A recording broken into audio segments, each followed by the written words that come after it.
Here, Eric. All right, who's excited? I just hit the button. I didn't tell you. Welcome. Oh, the echo's back. Oh no. I can't take it anymore. But whatever. We have a lot of tech issues. Oh, jeez. Yeah, it's fine. Let's see. We're here with another show. Sorry we're late. There's been a lot of tech issues, a lot of crazy things going on. But how are you guys? Let's see how it sounds.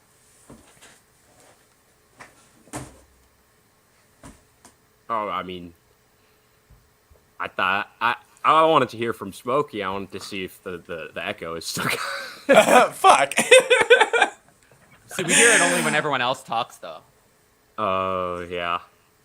I don't know what this sort of negative vacuum energy that I've been exuding through the audible waves of space and time today, but I have somehow manipulated them in order to boost my own signal and clarity at the expense of all of yours. And I'm so sorry to everyone else here, I gotta say, but I'm hoping this goes away.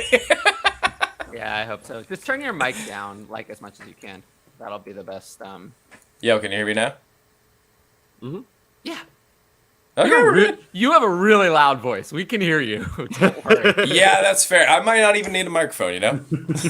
You honestly probably don't. Like, I think you're probably good. So Eric, tell the people Smokey was on the show recently, but most of the people listening to the show probably don't know who you are. So tell the people about you. I absolutely don't know who I am. I'm an Irish guy working for DLF, behind the scenes, basically. All the Twitter posts that you might see in DLF, it'll be, Uh-oh. Did you lose me there? Yeah, a little bit.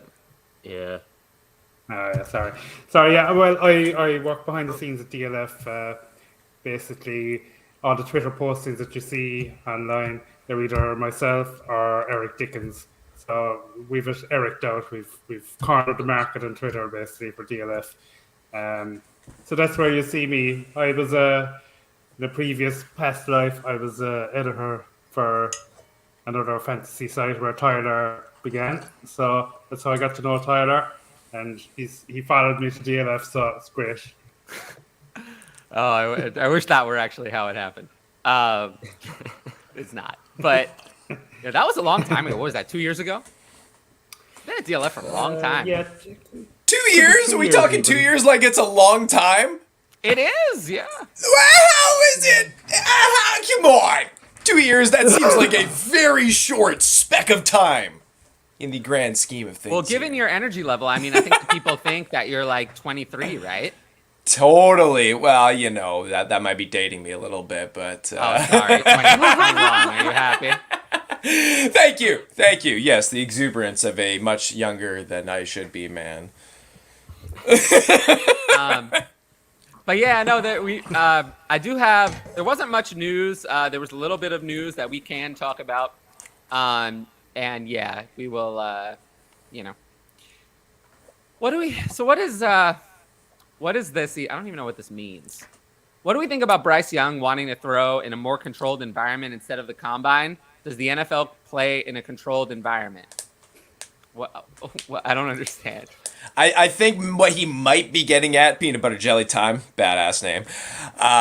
What he might be getting at is they might be playing up to his strengths to showcase that kind of stuff. He also might have seen that stat that I came across earlier. I cannot remember who it was. I'm so sorry if someone knows who this was. Please correct me here. But it was the effect of no quarterback that's gone number one overall since 2019, I believe, has thrown at the combine. That's So maybe he saw that and he's like, well, I'm going to go number one. I don't care what you say. The stat is continuing, so I'm just I'm going to be all right. yeah. No, I get that. Through college, so I don't need to see him do it in Indianapolis. Like. Everyone else is going to throw, though, right? I mean, he's the only one who's not going to throw. Yeah, yes, from what I see. Yeah. So there was some. So if you're here, as always, like the video, leave a comment, subscribe to the channel, and hit the notifications bell. We have our we have our weekly shows, as everyone knows. And then if you really like it, you can leave a super chat or a sticker or have a YouTube membership. Although I will say, if you're going to sign up for the YouTube membership, you might as well just sign up for the Patreon. You don't actually get anything with YouTube membership. It's not really integrated into my other stuff. So I can put a link to the Patreon in the chat, and that's where you can get my Discord and all of that other stuff. Toronto Dave says, Smokey. My man. I love that.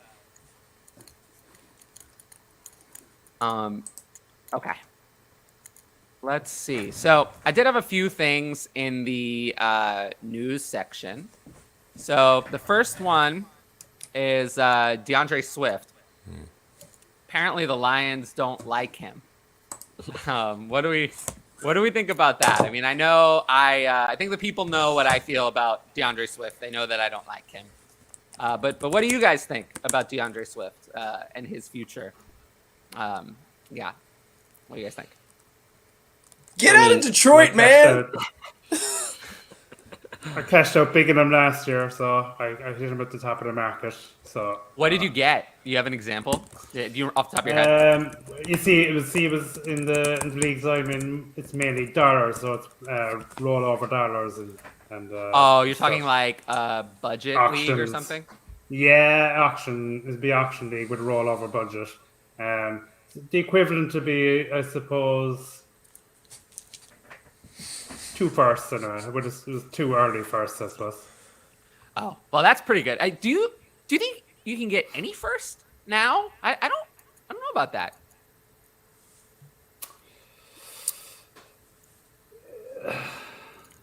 I'd probably pay 9-10 maybe for him. Yeah, I don't even think I would pay that. Yeah, I mean, I don't think this report is very surprising given like how the team has used him and how he was kind of been portrayed on the team alongside a much more lovable, likable guy.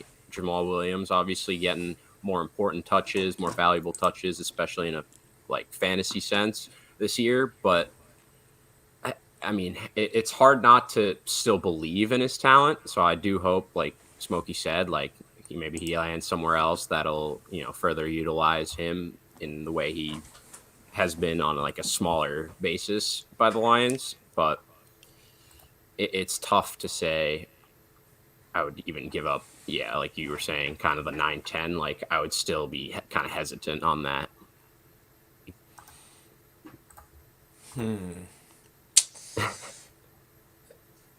Okay, well, if he gets out of Detroit, where is he going? Who's gonna be the one to make a move for a guy like him?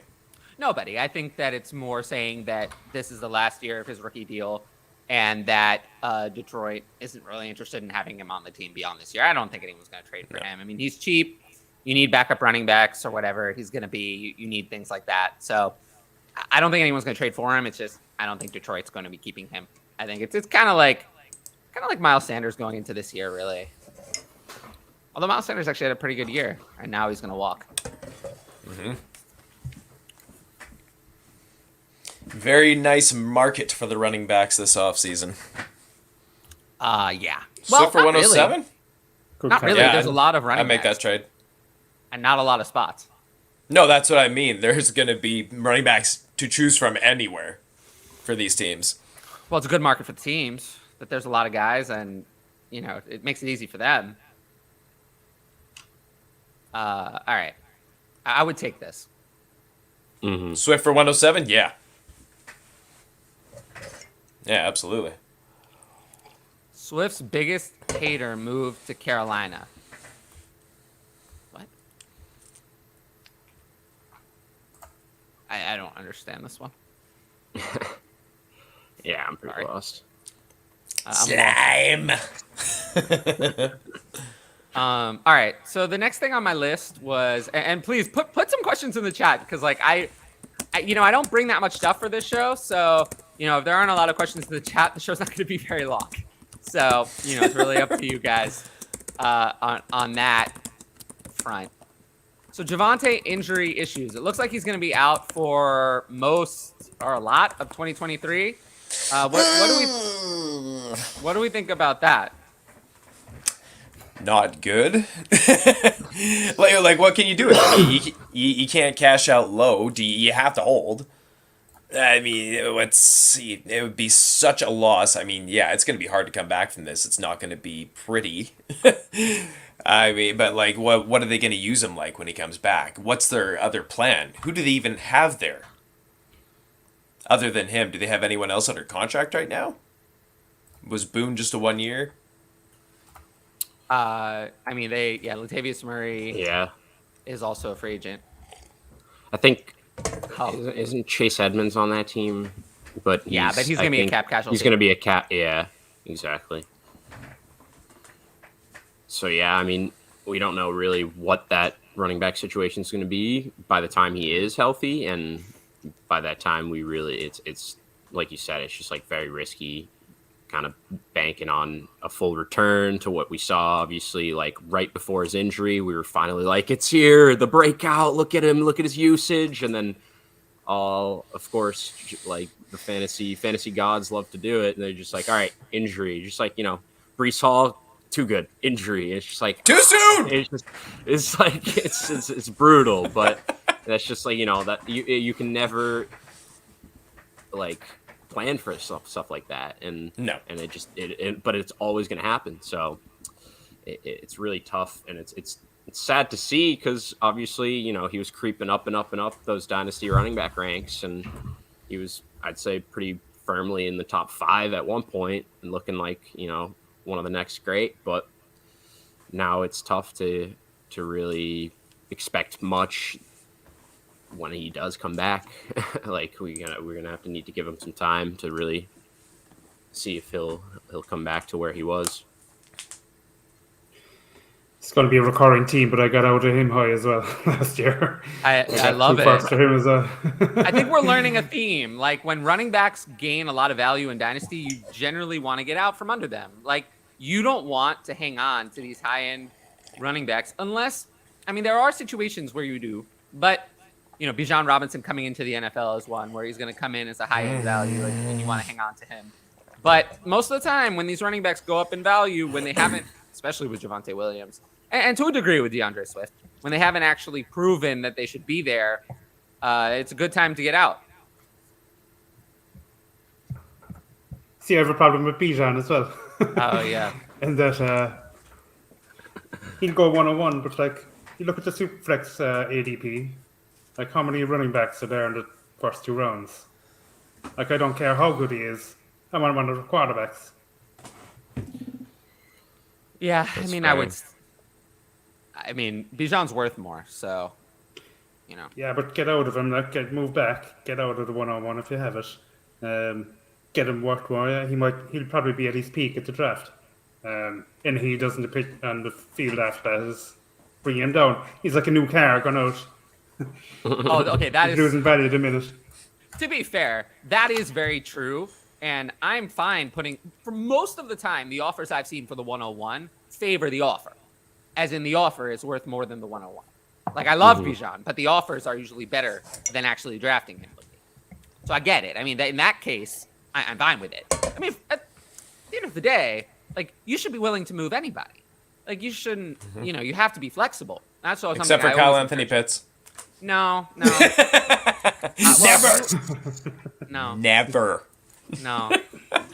I mean, to be honest, with the offers I've seen for Pitts, I have yet to see one that I would accept. But that doesn't mean there isn't one.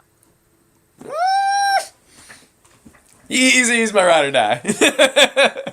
Fuck, I should have worn my Pitts shirt. Damn it. Well, you did. I'm heavy rebuilding and don't have much of a choice but to trade A.J. Brown. I will say, if you're rebuilding, A.J. Brown is someone who's valued pretty highly, isn't going to gain any more value. He's not going to be valued more. So he is someone I would put on the block and see what I could get. What's the least you'd be willing to take in terms of future rookie picks? I mean, it's got to be a lot. Like, I'm not just going to give him away. I mean, Tyler, we saw in one of our group chats on Twitter, someone traded for AJ Brown, and I thought that was the biggest smash accept. So they got AJ Brown and a second rounder this year for Saquon Barkley and 2/3, and I was like, I mean, it's that seemed like way less than I'd be expecting back for AJ in a second, in my opinion. Yeah. And so, I mean, rightfully so. Everyone's telling him, make that trade.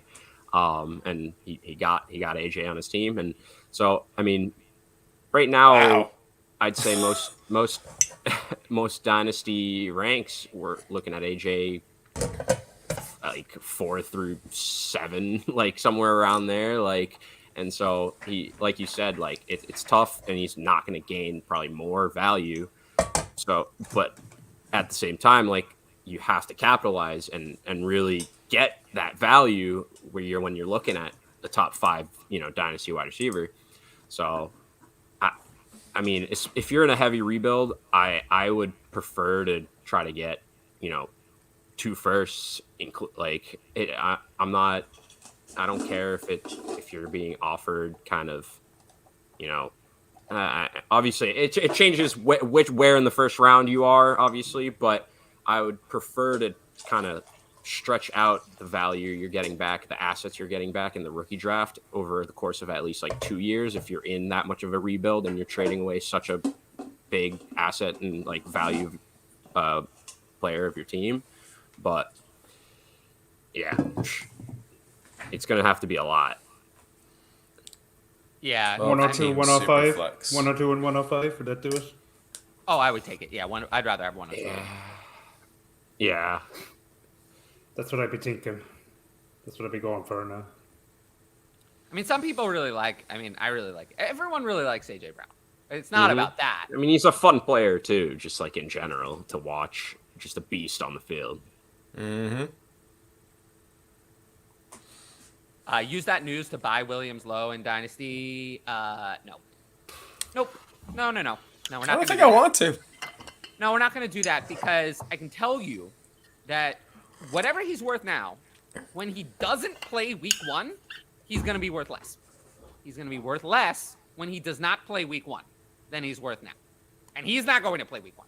It's like J.K. Dobbins. I warned you. What if they go on draft Gibbs like in That's draft even worse. That's not good. That's even worse. Mhm. Like, you're just describing a situation that's worse, not better. So, no, don't buy him low. His value is going to continue to decline until he is imminently coming back. So if you want to buy him, the time to buy him is when you hear he's not going to play week 1.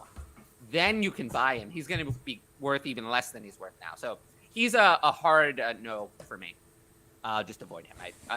I'll let him be someone else's problem.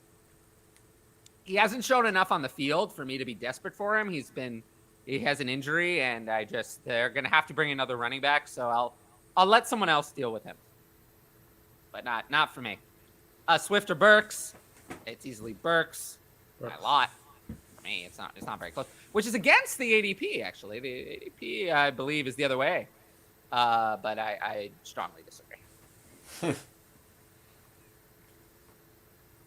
I have almost no interest in Swift, and I still No really argument like there. Yeah. Well, I mean, here, actually, I don't I know have- if it's like that massive of a gap, but I would still prefer the young wide receiver over. So I have February's DLF ADP actually just looked like it was posted because I think whatever the last time I looked, it was still January. So I have February's DLF ADP here. It says that DeAndre Swift is 40th overall and RB13. That's still too high for me, but not as horrible as his value was. And Treylon Burks is 45 overall and wide receiver 24, and that seems like a value. So 24. yeah. Mm-hmm. I have Burks worth more than a round more, and Swift worth more than a round less. So I don't agree with that ADP at all. So I'll take Burks easily. RBs are gross. Yes. So in Dynasty, excluding rookies for a second, Correct. I'm looking at the running backs. I'm looking at their prices. Let's look at the ADP. Why don't we look at it? So, Jonathan Taylor is RB2 and 8 overall. That honestly isn't horrible, but it's still probably a little much for me. Brees Hall is RB3 at 9 overall. That's honestly probably of the higher end running backs, probably my favorite. Christian McCaffrey, RB4, 9.33. That's a hard no. Kenneth Walker, RB5, 14.67 overall. That I actually don't mind. I'm okay with that. This is one QB. Second, yeah. Yeah, in a 1 QB, I'm fine with Kenneth Walker being the second player on my team. I'm actually okay with that. So that one is not bad. Saquon Barkley, RB6, 16.33. That's too high. Travis Etienne, RB7, 26.17. It's actually not bad. Some of these values are okay. It's really the middle range where it starts to get horrible. Najee Harris, Javonte Williams, Ramondre Stevenson, DeAndre Swift, all of them. I just don't want those players. J.K. Dobbins is another one in that range. I don't really want. There's likely a whole mess of guys I want other than them at that price. I'm glad to see people are finally out on Alvin Kamara, RB27 and 83.33 overall. How the mighty have fallen. Stop getting caught on video, man. You want to be a fucking moron? Make sure there are no cameras. And just assume there are cameras anywhere, so don't be a moron. Fuck! It's 2023. There are cameras everywhere. Thank you! Realize that shit. Crazy. 10-team Superflex start 10. 12-team Superflex start 10, sorry. That was the AJ Brown one. All right. Traded CeeDee Lamb for Pittman and Kenneth Walker. Thoughts? Well, Pittman's likely getting a quarterback this year. That can't be worse. Maybe. Sounds fair. Sounds about right, I'd say. I was going to say, it's tough to give up CD. Obviously, we've seen this past year, he really kind of ascended, and most people have him right behind those top two, Dynasty, obviously JJ and Chase, but it does seem like a fair price. We were just talking about Ken Walker's startup price, and we're saying, oh, that's actually not a bad price. And obviously, CD is going to be before that, Pittman a little later, but it seems pretty fair. Yep. I wouldn't want to because I love CD so bad, but it's good value. I would do the deal, exactly where I'm taking my heart out of it. Yes. Gotta rip your heart to shreds. Is that what you're Hey, saying? I love my boy Sedarian Lamb. He is oh wow, just fantastic. Deep pull, Sedarian. That's right. That's right. Oh, why aren't I wearing my CD Lamb shirt? I could have had like 6 costume changes by now to keep relevant with the conversation. I'd just be sitting there peeling off layers. Fucking yeah, I love this guy now. Fuck. I got them all here too, man. Aw. I appreciate you, Toronto Dave. Traded 104, 105, and 108 for Justin Fields and 203. 12-team Superflex. So essentially, that's probably going to be like something like 2 of Gibbs, Addison, and JSN, and then I don't know, maybe Levis or Anthony Richardson for Fields and 203, which is like I don't even know. Zay Flowers. When you put it that way, how does it sound? Justin Fields and Zay Flowers for that. I'm just not a fan of Fields, to be honest. Not a fan? Oh, I think you're going to get some pushback there. I don't care. I'm not Wow. Yeah, my man. Eric, why don't you write? When was the last time you wrote something? I find it easier reading through people's stuff and just saying, fuck it. I don't like that. Yeah. Yeah, it's been a long time since I've actually heard anything from any of the editors. Most of the time, my stuff just goes, and I used to hear a lot more, but I think I've gotten better.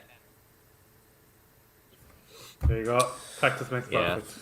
Yeah, I mean, I've had hundreds of articles of practice. I'm not gonna lie. Oh man. Honestly, in Superflex, I think I want the Field side. I think Fields is worth more. Yeah. But because you're not getting one of the top 2 guys with that 104. So it's like, I mean, if you have a surplus of quarterbacks and you have the luxury of peeling off a guy who's proven to be good in a shitty situation, which is hopefully getting better. And I mean, they've got the number 1 pick. If they trade back, they could amass a lot of capital and they could turn this thing around quick. Get him some fucking receiving help. Come on, just look at my mock. It's so easy. It's so easy. Just get a fucking receiver or 3. Load them up. What you have is not it. I love Mooney. Don't get me wrong. Claypool, he's a hometown guy. But he's not the guy. All right, so get him some receiving help. I want the field side in this. Ham sandwich. Oh, man, I was just going to say a peanut butter and jelly sandwich from earlier, man. That was a callback right there. I don't know. Pre-roll or something. Are you even going to get that? I see you. I see you up there. You're welcome. You're welcome. You always gotta make sure to theme the show around the guest. You know? Gotta theme the show around the guest. That's what you have to do. You have any products to advertise? Not really. I don't know. I gotta clean something off my keyboard right here. I don't know. If you got like hats, I mean, you can get that at ViridianGlobal.com. But I do have a merch store that's going to be dropping on my YouTube soon enough, probably within the next couple days. And where can people find that YouTube? Oh, you can just search The Smoke Show on YouTube. You can see my dumb face all over everything. It's a clever marketing trick that's just terrible, but I'm very vain, so it works for me. Wow, this is the first show where I haven't been the most vain one on the show. There's always going to be another dog waiting to eat. I think Pacino said it best at the end of Devil's Advocate, where he's standing at the top of the stairs and it's just going up to the fade out. It's just like, vanity, my favorite sin. In all seriousness, though, I have a pick value chart on my Patreon. So, and honestly, I don't even like this value. But according to the chart that I have, and maybe this means I need to move Javonte down even more, it says that in a 1 QB, he's worth between the 108 and the 109. And in Superflex, he's worth between the 112 and 201. But I don't even like that value. So maybe I'd make that trade. Maybe it's still too high. Maybe I need to move him down more, if that's really what I think. Yeah, I'd make those trades. You'd make that trade to get rid of Javonte? Yeah. Interesting. But this is an important exercise. It's an important exercise. When you have rankings and you get to a point like that, or in this case, a pick value chart, and you get to a point like that, you have to be willing to change it. You know, if you don't like it, you have to be willing to change it. I don't think the pick values are wrong.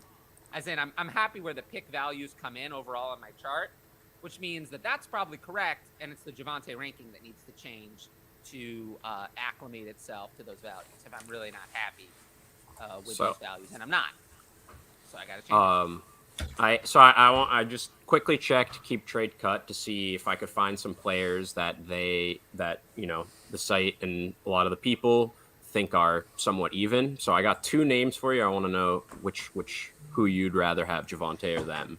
We got Josh Jacobs. That's what I thought.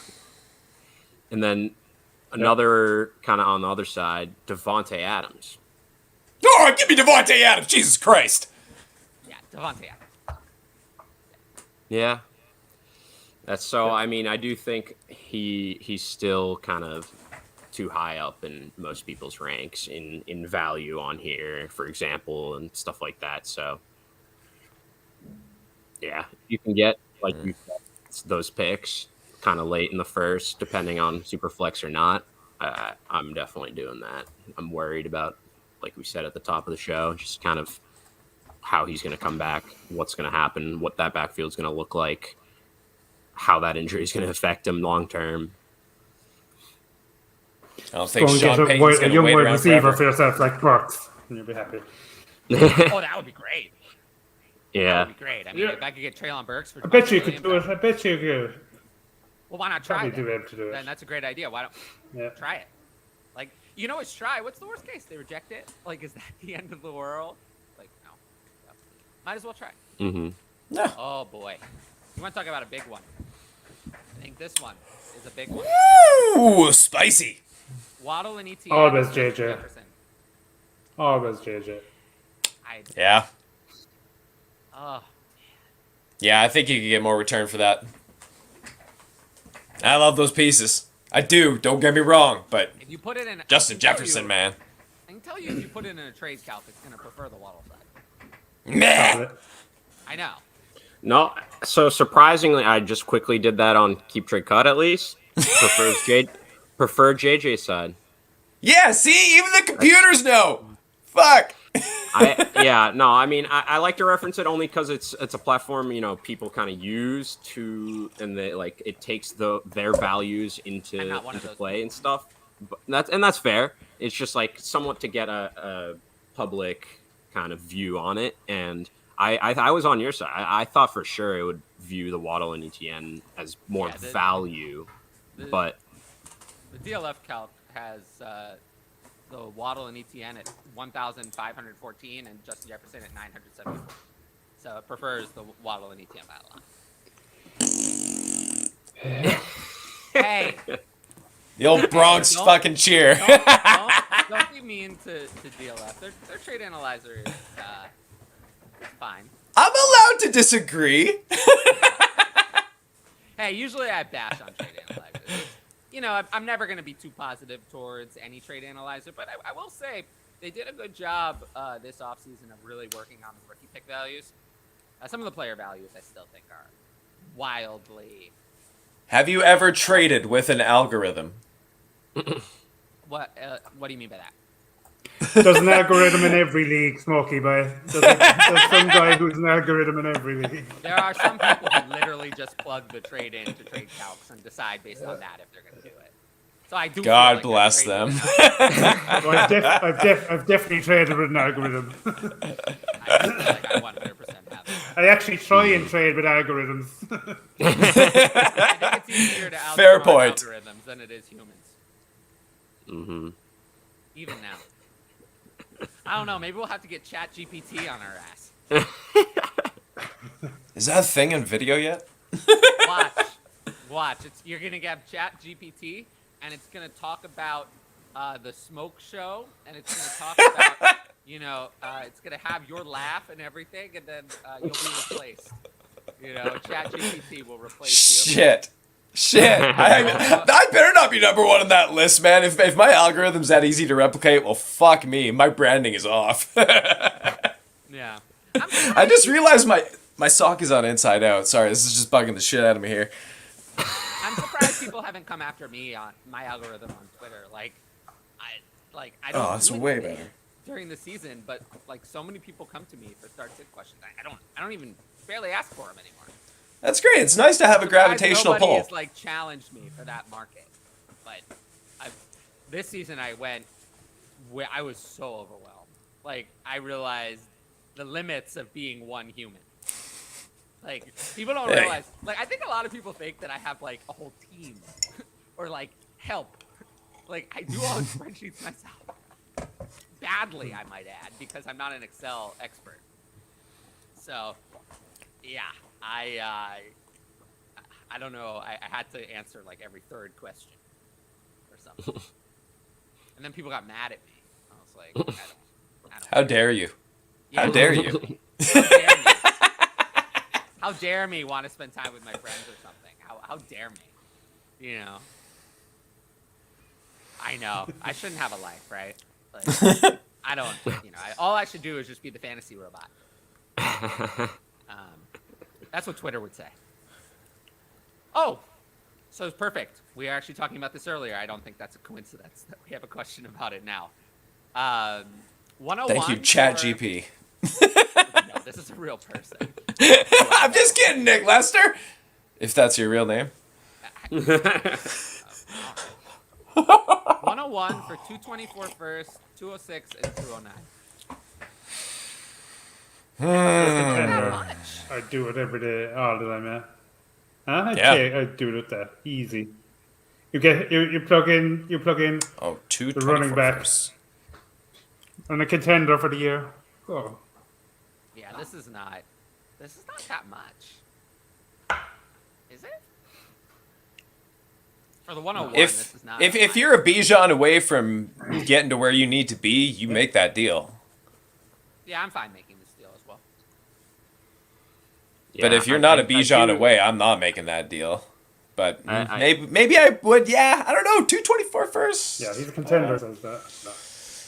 I do feel like, I mean, just seeing some of the trades I've seen go down involving that 101, this doesn't seem like it's on like the higher end necessarily. Like I feel like I've honestly Oof, seen make that trade then. some more values, It's not on the higher end.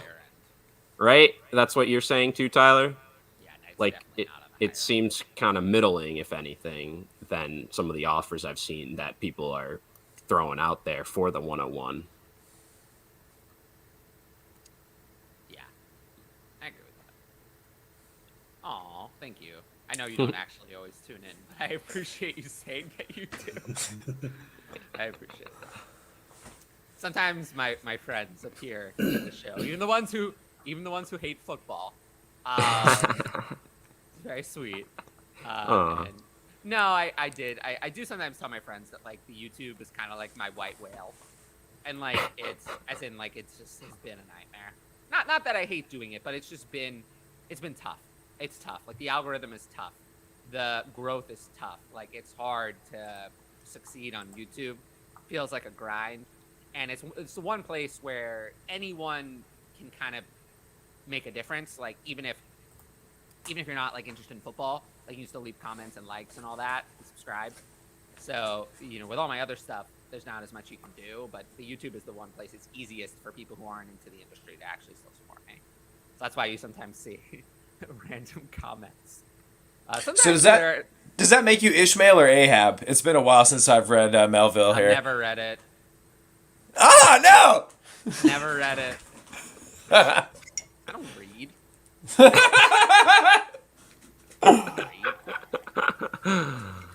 I know how to read. How many spreadsheet tables in that book? Yeah, how about pictures? I love pictures. That's my favorite thing about DLF is I can include a lot of pictures in my article. Lots of good Fair. tools to make a lot of pictures. There you go. Well, each one's 1,000 words. If you're getting paid on a word count, you're just smashing. That's the thing about a DLF membership that no one ever uses. No one ever uses it. It's weird. The writers do, but I don't actually hear anyone with a DLF sub can use these things. I just never hear about anyone using it. Like never. But it's very underrated. There's so many of these tools. I use them all the time in my articles, but you can use them for whatever you want. So I would suggest that, taking a look at that. They're under the tools section of the DLF website. But yeah, it's part of the reason I love writing there. It makes writing articles so easy. Thoughts on Jahan Dotson? Buy, sell, hold. He's a buy for me. Buy, hold. Yeah, buy, hold. Yeah. If you haven't hold him, buy him. Yeah, That's his right. ADP. Let's take a look. Okay, so with rookies included, he's wide receiver 34 and 66 overall. Jesus. Woo! Give me some Dotson. Yeah, I mean, with rookies included, that'll put. I mean, I had him at 44, but I would assume I'd have probably at least 7-8 rookies ahead of him. So that still puts him at like 51, 52 for me. So over a round of value. Mhm. Yeah, at his price, he's a buy. Yeah, absolutely. Mhm. I mean, he was drafted in the first round, showed talent as a rookie. Mm-hmm. Those players usually end up being good most of the time. So I would. He's pretty young. There's really no reason not to. Just because you don't like the quarterback situation, I guess. But talent rises eventually. He already balled out. He's got a nose for the end zone. Yeah. Mhm. I mean, we know that that's not consistent, but No, but it's nice to see from a rookie. yeah, it's nice to see from a rookie. And we also have I think a little bit unreasonable expectations sometimes for rookies. I mean, for a rookie, 43 receiving yards a game is good. We would like to say it's bad, but it's not. No. It's not bad. What do we do with Cooper Kupp? Nobody talks about him anymore. There's a reason nobody talks about him, because Cooper Kupp has He's kind too of. expensive. It's not that he's too expensive, but He he's still moved is, into. doesn't he? He's still way up in ADP. I'm trying to find him. Where is he? Where is he? Like, It's Cup with a K. Wow. His ADP, not that. His ADP, so despite rookies being included, in January, he was 49th overall, which was a ridiculous value. Now, he's 25th overall, which is no longer a value. No. Wide receiver. Wow. But he had 49. Oh man. That sounded great, right? But I think Wow. that was an exaggeration. I'm not really in on him at his. I'm not going to pay wide receiver 15 price for Cooper Kupp anymore. So if that's the case, I'll pass. But yeah, with Cooper Kupp, the difference between the buy and the sell price is so high that like people don't want to pay anything. So I think if you have Cooper Kupp, if He's a you're hold or sell. if you're in a desperate rebuild, He's a hold if you're going value's to never win the gonna go league. back up. Yeah, it's honestly at the point of like, I'm not even sure he's really worth selling at all. He's just such a tough sell. Nobody really wants to sell him, and I think Cooper Kupp has more than one good year left. He's the kind of Absolutely. Just ride him off into the sunset, man. That's probably what you have to do. Yeah. That's okay. There's nothing wrong with that, man. Be loyal to the end. I'm fine. Like, if you somehow got in a situation where your team, like, let's say you were a team last year that had going into the year like Tom Brady, Matt Ryan, and then Cooper Kupp was one of your pieces, and now your team is super flex. Yeah, now your team is a disaster. And you have to take what you can get. I'm okay doing it, but if you're anywhere near contending, I would just hold Cooper Kupp because you're not going to get anywhere near his value. Yeah. You're not going to get what he like is worth to you You're in not value even back. going to get 70% of what he's worth. Yeah. I will say, though, if I'm doing a startup, I just don't take players like Cooper Kupp. Yeah. Like, I don't. It's the new Agreed. car fallacy. Or it's not fallacy, but it's that Eric was talking about earlier. Like, once you take Cooper Kupp, honestly, this is even more extreme in running backs. Once you draft Cooper Kupp in a startup, he loses about 40% of his value. Just the second you drive him off the lot. Because then, already you'll have half the teams in the league are just not interested in a 30-year-old wide receiver. Just period. So 40% of the value is lost. So I just don't draft players like Cooper Kupp. Startups. But if I have him already, probably a hold. In light of the comments on Williams, I knew you were coming in there. Good. Yeah! How's it going? What's up, Hutch? We just finished talking about Cooper Kupp, and now we're talking about this is the next question we haven't started yet. All right. In light of the comments on Williams, why are we all still so high on Hall? A lot has to go right to maintain top 3 value coming off a torn ACL. I love him, but it's getting hard to justify holding. Just to give the people a little bit of added information, the difference between Javonte Williams and Breece Hall's injuries is significant. They're not the same injury at all. No. Breece Hall had a clean ACL tear. Pretty much, when you have a clean ACL tear, you come back in like 8 months close to 100% with a clean ACL tear. Think about Dalvin Cook. Think about Dalvin Cook after his rookie year when he tore his ACL. Well, he had some other issues though. But usually you come back. He had some other things with ankle and there were some other problems, unrelated problems. But they were. He came back after that ACL injury and crushed it though. No, he didn't. He tore his ACL in 2017, and then he had a bunch of compensation injuries in 2018. 2019 was the year he crushed it. But with Breece Hall, the injury is clean, and he doesn't have any other issues. Also, remember Dalvin Cook had a injury every 5 minutes. So he had other problems. Dalvin Cook had many injuries. Breece Hall has actually had a very good health history and has a clean ACL tear as his only health issue. So I'm actually not concerned about his health. With Javonte Williams, he had multiple ligament damages in his knee in combination with a torn ACL. This is the J.K. Dobbins injury, where J.K. Dobbins it's the same injury. So J.K. Dobbins, it occurred before the season. So J.K. Dobbins injured August 2021. When would you say J.K. Dobbins was fully healthy? Never. I mean, Has he been? No, I Yeah. didn't see it.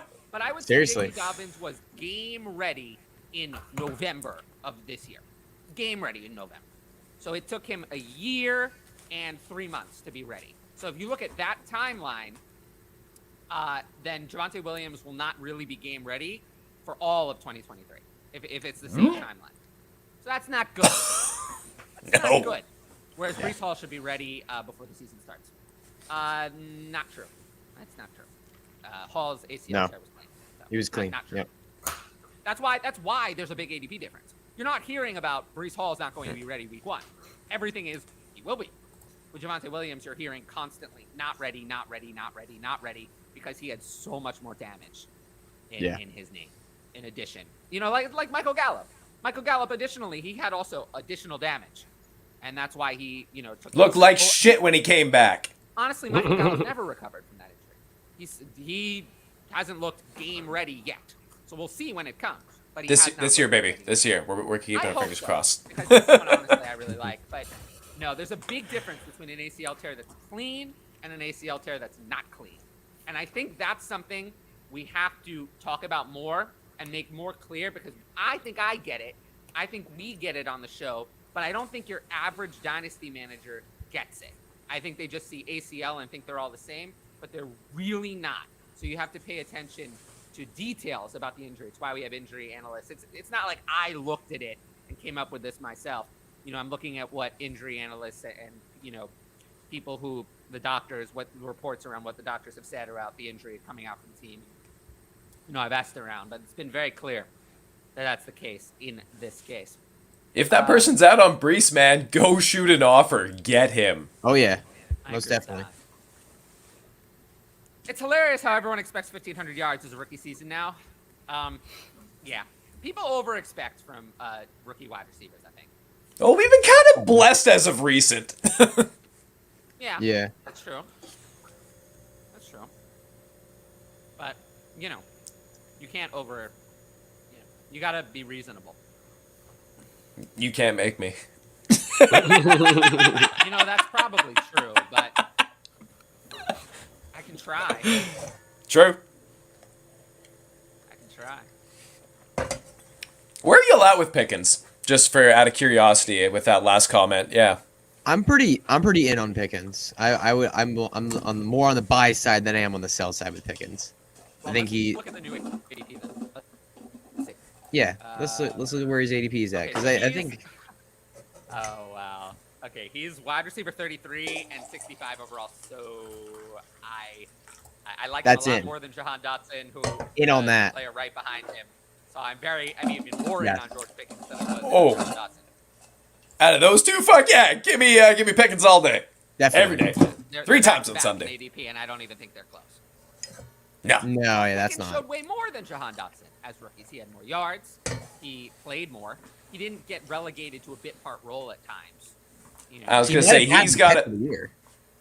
he's got a way easier path to number 1 on that team than Dotson's got passing McLaurin. Yeah, I mean, I'd say McLaurin. I mean, who's more talented, Terry McLaurin or Deontay Johnson? Terry McLaurin. Yeah, I'd take T-Mac. Yeah, that's No, it. it's, I'm on Deontay side there, and I'm also on Dotson's side over Pickens, to be honest. Oh, really? Really? That's interesting. I do love Dotson's talent. I really do. I mean, he is a very, very talented wide receiver, but like when you look at the wide receivers in front of him, obviously we're just mentioning Terry McLaurin a little bit better than Deontay Johnson. I feel like this future with the Steelers is very concerning with Deontay Johnson, as it seems like the relationship isn't always there, while with Terry McLaurin, they extended him to a big time contract. And yeah, George Pickens just showed more in his rookie year than Dotson did. His per game Like, he showed averages so were much not more. that much better. No, Like, they were but like not the that much flashes better. that we saw from Pickens were like, oh shoot, this dude could be a top 5 NFL wide receiver. Yeah. There were I'm flashes this year where I genuinely believe he could be a top 5 wide surprised receiver. that they're valued similarly. I saw flashes from Chase Claypool a few years ago too. Yeah. You want to talk about how the mighty have fallen? Oh man, I'm right here. When you gonna take a shot at a Canadian, you got at least Warner Brother. I mean, if it's really cool, if it's really bad, and he could retire. Oh, Just oh, right in the maple leaf. for you. Just for you, you know.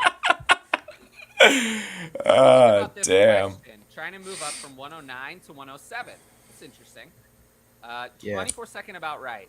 Yes, I would say it's Yeah. about right. So Why what's are you moving what's up the to aim? 107? What's the plan? Yeah. Yeah. Yeah, I mean, it's still a little far out to know exactly, but I do think it's tough. I'm not sure that 107 and 109 are going to be in different tiers. They Yeah, it might be. It might be I'm the not same sure. tier. They might be. Yeah. They might be in And, different like- tiers, or they might be the same tier. I'm not sure. Yeah, Genuinely. it really depends on I a don't lot think you about. could know this far out. Yeah, it really depends on a lot where like. Obviously, we Well, don't know the landing spots. say We don't know how the super combine's gone. Like, we don't really know And- everything. But 107 to 109 could be so different league to league as well. Well, I do think this year is going to be a little bit more chalky than others. Like, Bijan's going to Well, up to a certain point. Well, no, there are some years where I feel like it's more wide open. And this one, I'm not leaning that it's going to be that way. I think that in most leagues, Bijan is going to, Superflex leagues, Bijan is going to go 101. And then Yep. Young and Stroud Yep. are going to go 2 and 3. And then Yep. people are pretty settled in on Gibbs, JSN, JSN. and Madison Yep. as the next 3. yeah, And I think the real question is there going to be, and that's going to help answer this question. I would aim for one of the first 6 picks. That's what I would aim agree for with here. that. But the real question is there going to be another player who jumps up to join that group? I don't know who that would be. It could be Quentin Johnston if he gets the right landing spot, Could be. or it really goes really high. Could be. I feel, Anthony I feel like it was Quentin Johnson, but he actually got pushed himself out of it once people did more. You think it could be like one of the research. quarterbacks, like Richardson or Yeah, it would be. Levis? I mean, yes, probably not Mhm. Levis because people don't. People. Just Yeah, hate him. people don't love him, but Richardson, like if he gets put in a spot where he could be the starter right away, like that could be a situation where Yeah, he I gets think thrown it's- into that top if 7. Richardson goes in the top 10, I think people will look. Oh yeah, 100%. He's I gonna think be people will look at he's gonna him be all over differently him. because that means he's going to get a chance for sure. A chance in a real Oh, yeah. chance, not just Most definitely. Because he has all the fantasy upside in the world. Yes. Like he hasn't proven that he's good at all. I mean, his college career says that he's bad. He says he's bad, but Yep. Josh Allen's college career said that he was bad, Yeah, and he's and worked out then just fine. we've had all the reports now that a lot of teams view him as the second best quarterback in this draft. class. I don't buy Which- that either. I'm a it's Gators tough. fan, and I'm saying no.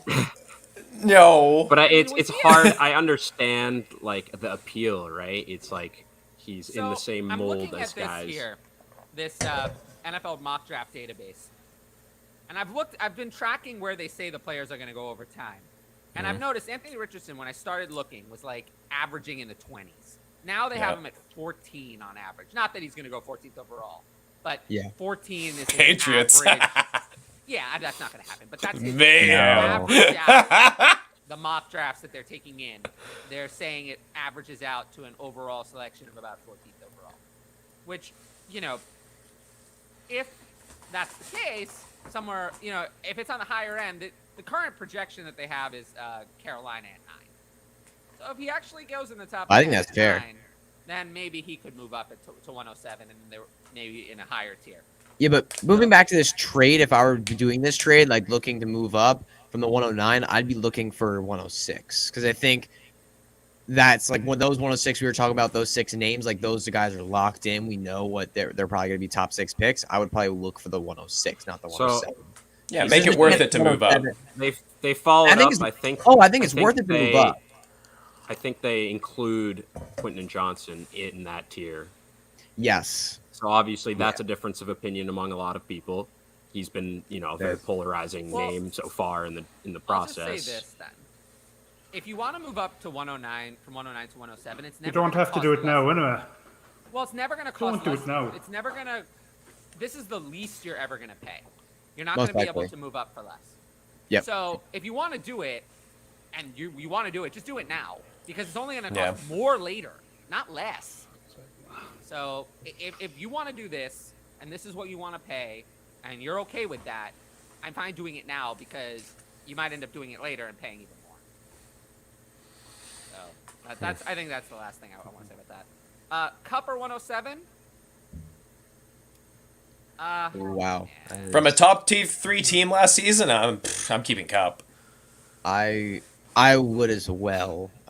Given that it's the 107, not that top like 5, 6 pick. If it's top like 5, top 4, that might be a little more tempting. But 107, it could be like that could be kind of outside. We were talking about earlier. I would keep Cup, but I don't think you're getting the 104 or 5 for Cup anymore. Yeah, probably not. If I saw this done in the league, I wouldn't mind it at all. But I would want the Cup side personally, especially since the PPR. And that window's still open, I'm presuming. Yeah. Yeah. Yeah, I mean, we don't know what the team is like now, but yeah, I would. I'll put it this way: if I had Cup and I needed to move him, I would just take it because you're not going to ever get more.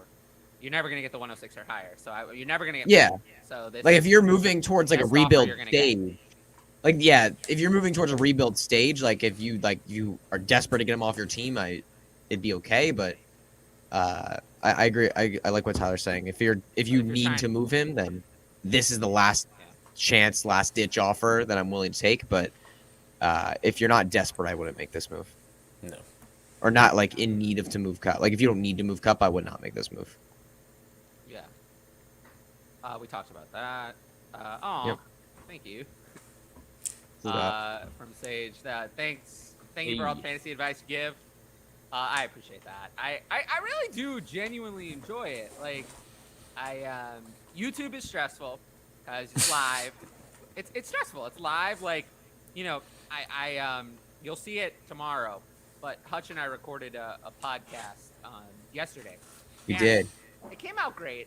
And part of the reason I think it was easier for me is that no one was watching the look on my face when I recorded it. It didn't matter. Like, it didn't matter. Like, you can't tell. I don't think. I was. You were. No one's ever gonna see it. So like. Yeah, no one will ever see it. I do think oftentimes I get a little, I don't want to say nervous, but like a little self-conscious of the fact that people can see every like little expression on my face, even when I'm not talking, especially on a 5-person show. And like sometimes it's better. Maybe I should do podcast content. But sometimes it's better, when you can't see how I'm feeling.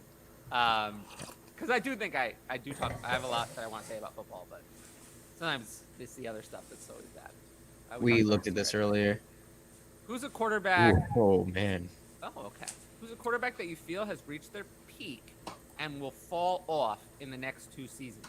I think a name, Tyler. We kind of talked about this actually last night a little bit on my show that I'll be posting tomorrow. Hutch Brown's Fantasy Football Perspective. Go check it out. But anyway. Selfless plug there, but I'm just messing around. Anyway, the one name I wanted to bring up, we talked about it a little bit, Tyler. Geno Smith. I hate to bet against him because everyone's been writing him off, and he totally showed out this past year. But we've seen Geno Smith for a long time. He hasn't been good. It hasn't been good for Geno so far. It's nearly a decade of not good at all. And all of a sudden, we just think that he is an elite quarterback now. Like he's a great quarterback, and he finishes the quarterback 6 for fantasy this past year in most scoring. Like he was insane. His efficiency metrics off the charts, and I feel like that is going to come back down this year. I don't think that we're going to see Geno Smith that way. And maybe he's still like an above average quarterback. Maybe he falls off completely and just falls off the face of the planet. Like it really could go off so many different directions with Geno. But I don't think we ever see that Geno again. So I would put his name in there. I like that one. I would also throw out, to a degree, Kirk Cousins. Like, I think people have to realize that there was an article that was posted today from the Vikings beat that they will not be doing another 1-year extension with Kirk Cousins. They won't be doing that. They're not going to be extending Kirk Cousins for another year. So they're either going to be committing to, they're not doing the year-by-year game. They either want Kirk Cousins essentially to commit to a contract to stay in Minnesota for the rest of his career, or what I think is the more likely outcome is that this is it. This is it. This is the last year of Kirk Cousins in Minnesota. And I will tell you that Kirk Cousins, while he's fine, is being propped up by Justin Jefferson. He is. Oh, He is 100%. being propped up by Justin Jefferson. If you take Justin Jefferson away, Kirk Cousins is, I don't know if he's as good. So he's someone I would watch out for because the contract situation is starting to, we'll see. Okay, He's if out of he there, I'm not confident.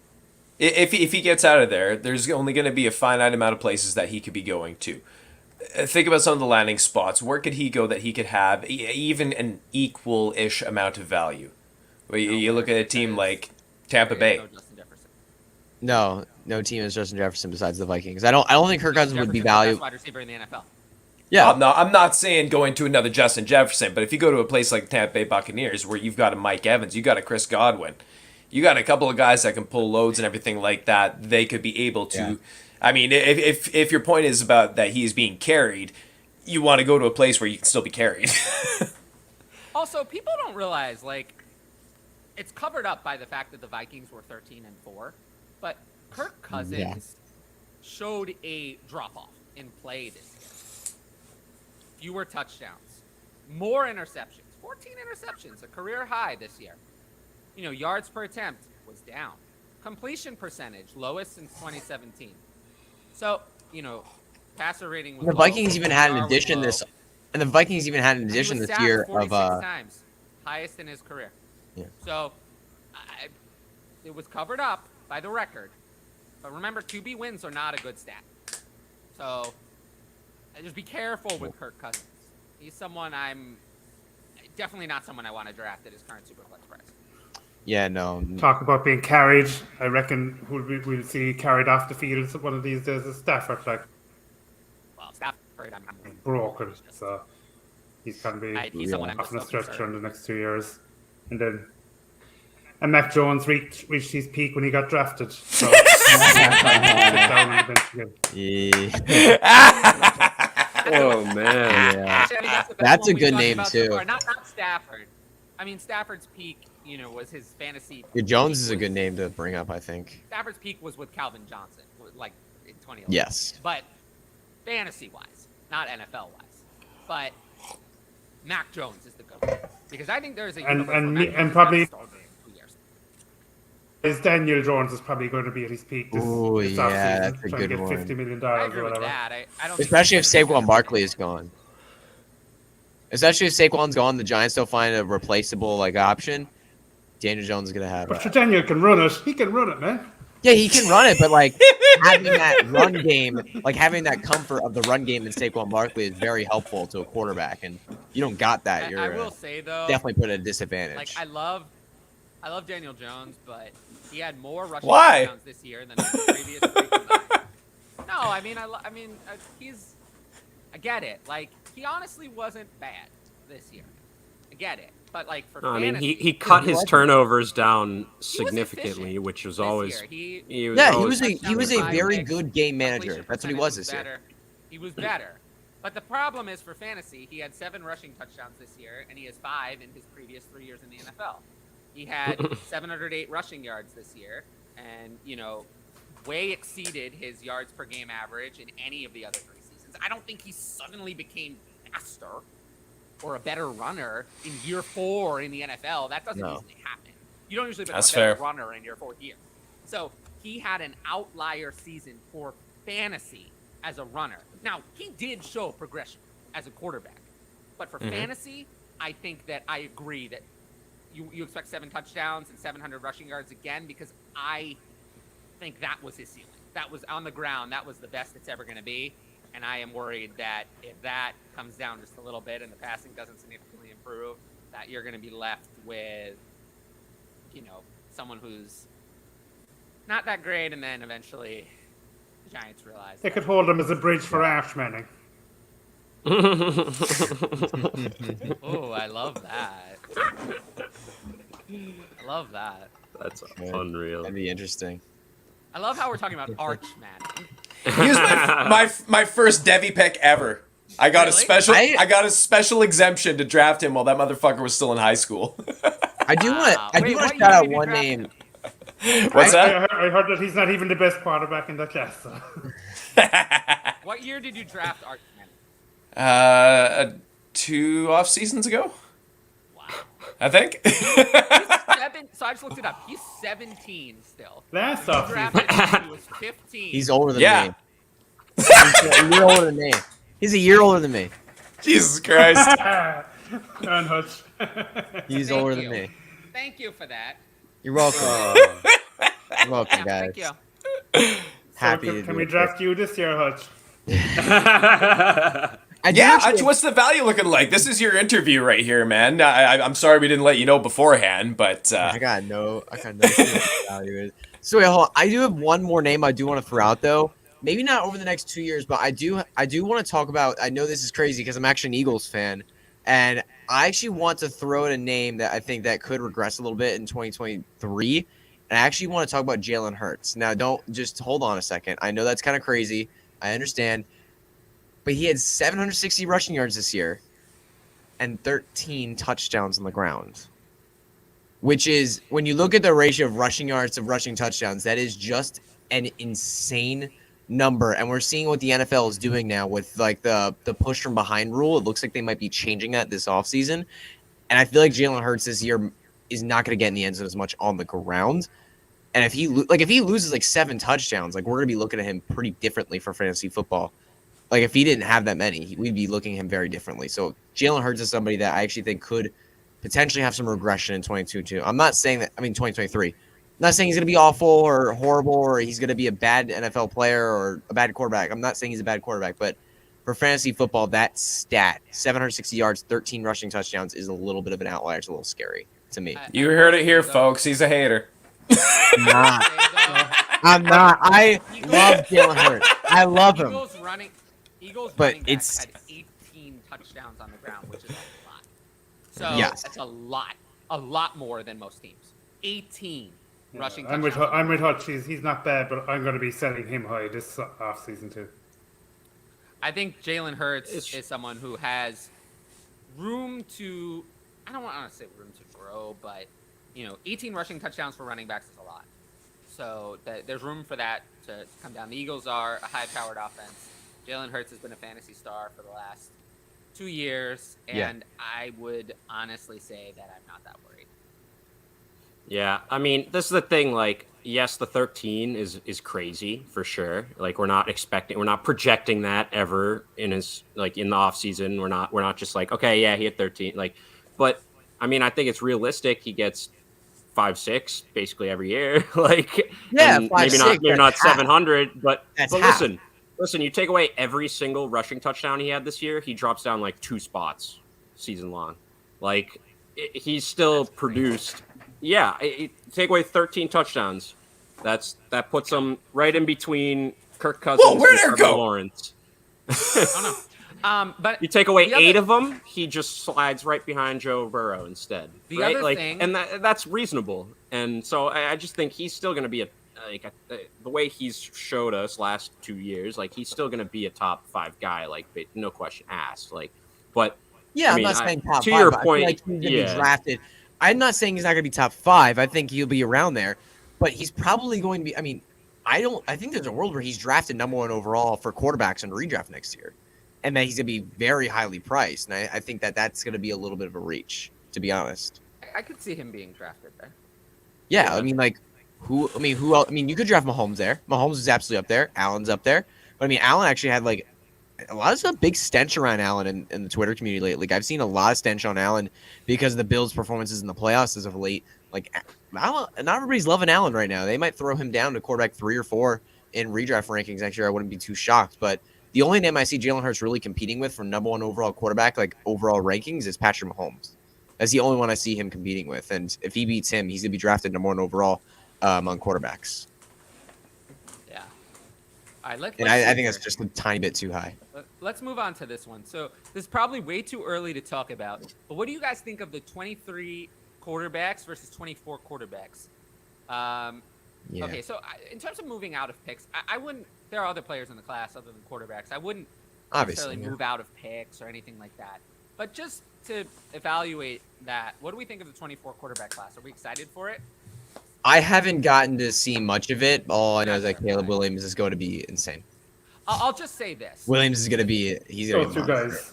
Those two guys. Yeah. Yeah, I'll just say this. There are no special quarterbacks in this year's class. I would agree with that. They're good, but they're not special. There's no Trevor Lawrence level prospect. There isn't even, a Joe Burrow level prospect in this class. This class has some good prospects. Bryce Young is a very good prospect, but He's very, very good. Yeah. it's not a level, of like an Andrew Luck, as someone who's gone number 1 overall in the past. It's hard to give a good comparison. People ask me for that. It's hard to give a good comparison from a past class, quality-wise for Bryce Young. Because, he is worthy of a number 1 overall pick, in my opinion. Yeah, I think he's worthy to know. be put it there. It's hard once you know how it's worked out, right? Like, Yeah. comparing them. Yep. Because, if I say that he's a similar prospect quality to, I don't know, like Baker Mayfield, you'd laugh at me. But that's because I know that Baker Mayfield didn't work out. Hey, Baker was hot in college, man. But that's what I'm saying. Like, Baker Mayfield was a number 1 overall pick in the past. He's probably a similar, to be honest, he's probably similar prospect quality to Kyler Murray. Not I Kyler think there's Murray honestly, has like, fantasy, even when you has look more at the fantasy upside. But Yes. as a number 1 overall pick, they're solid, worthy of a number 1 overall pick, but it's not Trevor Lawrence, or Andrew Luck, or even Joe Burrow, who's probably as a prospect just a touch below those two, like as a prospect. Yeah. It's not a generational prospect, nor is it in what I would call a not every year prospect. It's the next step down. A regular number 1 overall pick is where I would rate Bryce Young. But Caleb Williams, I think, has the possibility to be, at the very least, a Joe Burrow level prospect. Potentially, if it's really good, potentially a Trevor Lawrence level. So he'll be a tier above anyone in this class. As of now, obviously a lot can change. Just hopped on. Oh, we were actually just talking about Bryce Young. Can Bryce Young reach that second tier of quarterbacks we keep talking about? Well, I wonder what that means. I think the first tier, I guess, is like the Mahomes, Allen, Hurts, Burrow kind of group. The second tier, and Herbert, I suppose, is in there as well. The second tier, I think, includes, Lawrence for now. Fields and Lamar for Fields for fantasy. I don't know if yet for real life. Lamar, maybe a little bit, kind of in the mix. Deshaun Watson, if he gets Zach together. Dak Prescott at times. Like, Did R. Kelly? No. I'm not optimistic. How'd that motherfucker end up? Isn't R. Kelly in jail? Yeah! It worked out for once. That's where I think Deshaun Watson. Jesus Christ. can. Yeah, you're We're not goddamn all- right. Fuck that motherfucker. I only say that because Hutch isn't here. I wouldn't mess with his fucking virgin ears, man. Love you, Hutch. Oh, it's okay. I curse all the time. But yeah, can Bryce Young reach that tier, the second tier quarterback? I do agree with the premise of the question. That I don't think Bryce Young is ever going to be a Patrick Mahomes or Josh Allen, that first tier. I don't think he's going to be that. I don't think that's in his range of outcomes. On pure skill alone, no. No, he doesn't have that. He doesn't have that in his range of outcomes. He's not that kind of player, either for fantasy or real life. No. Can he reach the second tier, though? Like, where Tua was before people started panicking about the concussions this year, where Dak has lived for his career, essentially. That's what Dak has been. Until now, people are starting to say, is he tier 2 or tier 3? But before that, before this year, I think people had him solidly in tier 2. Can he reach that tier? Absolutely. Absolutely. I think that's his most likely outcome, is to become a part of that second tier, maybe near the lower end. I don't know if he has the fantasy upside. For fantasy, near the lower end. For real life, I think he could be in that group completely. But since he doesn't run as much as like Fields or Lamar, of course, I don't know if he can get to the top end of that tier for fantasy. But for real life, absolutely. I would say absolutely. How does that sound? I think that's pretty consensus opinion, though. I think that sounds people fair. are all pretty much have the same opinion about Bryce Young. Is he's a solid prospect, He's probably going to be good in the NFL. He probably is not going to be a high-end fantasy option to the level of breaking fantasy. But in Superflex, he'll be reliable, solid, and good for his career. That's most of what I've heard. That's how I feel. So I'm good with it. That's how I would think about it too, honestly. I hear a lot of complaints that he's short, but I think we're past that. I think. Hey, don't be a height supremacist, all right? Look at the But I think kid's we're past- skills. I think we're past that, though. I think Yeah. we're past people just writing off a quarterback because he's short. Good. Is he as tall as me though? Because I'm like almost 5'11". I think he's a little bit. I think that's the range. Is he like 5'10"? 5'11"? I'm thinking he's going to listed come at out about 6 feet. 5'10". He's not 6 feet. He's not 6 feet. Fuck off. No, he's not. I'm 6 feet. He's shorter than me. So yeah, shout out to Tyler. Keep it up. I appreciate that. I'm really doing my best. Yeah, I just appreciate every shout out, everyone who watches, everything like that. Thanks, guys. Yeah. No, I appreciate the opportunity to do the show and always that. Would you trade Amon-Ra for Ooh. 106 and Travis Etienne? 10 team. Yee. Oh, that's brutal.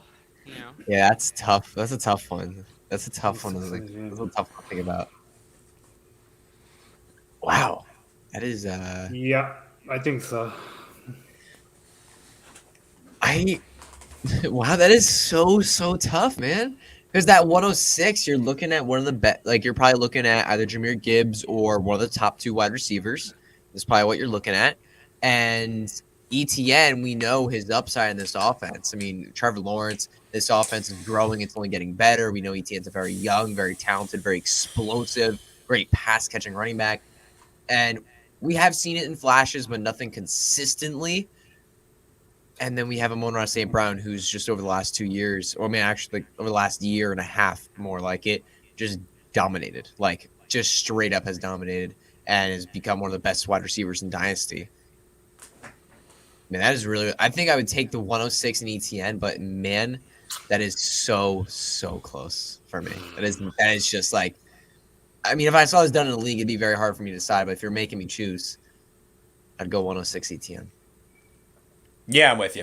The upside of the 106 is just because if you hit on that wide receiver, and ETN does all right, then you're looking at a pretty nice deal there. Especially with Amon-Ra St. Brown, as much as we wanted to say he's a stud. Jameson Williams is still coming around the corner. We still have question marks about this quarterback position for the Lions. Is it going to be Jared Goff after next year? I would doubt it. And who is it going to be? We have no idea. So definitely some concerns with Amon-Ra St. Brown there too. It's not just on the other side. I think you're going to be Yeah, it definitely feels like Amon-Ra has reached his near peak at least. He's firmly in that top 10, I think, for most people, right? And then it's like, do we really think, regardless of how well he does, he can even move up even higher? So I just think he's at that peak, and at that 106, you still have a guy that teams are going to pick early on in the draft in the first round, and could basically just be, and the thing with Amon-Ra is I just don't think he has another, you mentioned Jameson Williams. He basically did nothing. Obviously, he was hurt. Yeah, he didn't do anything. Nothing. It is a dark. Jameson Williams is a dark throw, but we know the talent. And they're not at all really taking each other's targets to any degree. They're different players, but it's just the draft capital, I think, somewhat plays a part in my mind, where obviously Amon-Ra, great story, he's very late pick, but there's a reason the team took a wide receiver in the top half of the first round, and so I do think in terms of the value, that 106 and ETN, I think that's hard to pass up in my opinion. Yeah, it is tough. I love Amon-Ra St. Brown. I think he's a fantastic player, but this return is pretty good. This return is nice. Mm-hmm. What are you laughing at? Absolutely. What am I not laughing at? Let's be honest here. No, I'm just checking out the comments right here. Are you laughing at your shout out? Oh, no, man. Those things happen. That's my boy Craig. He's the fucking best. Coach! But, I was laughing at the one down Florosaurus there. They're self-absorbed enough to bring up that it's their birthday, so birthday shout out to Florosaurus! Yeah! Great job, man. Your parents fucked, and now here you are. Oh goodness! Oh, goodness. That happened, so this could happen. That's crazy how that works. The butterfly effect. We gave them a shout out. Let's help them out with their question. All right, bring it. We definitely talked about DeAndre Swift earlier on. Yes. But I was not anyone on that. in on Swift. Tyler seems completely out. I can say yes, he is pretty out. Florosaurus is double my age. Congratulations. Jesus Christ. I love messing with people about that, man. It's so funny. Sorry. So, I mean, go ahead. Short answer. Can you trust ETN, Swift, and Hunt as your top 3 RBs? Probably not. I wouldn't want to. That's scary. Yeah. Want to. The thing with Swift, though, that's interesting. The Lions, they might re-sign Jamal Williams. Obviously, it's a big question mark. Jamal is an older running back. He just scored. Yeah, we did talk about Jamal Williams yesterday. Yeah, I'm more on the side that I think they will re-sign him. Tyler was on the side where he doesn't think so.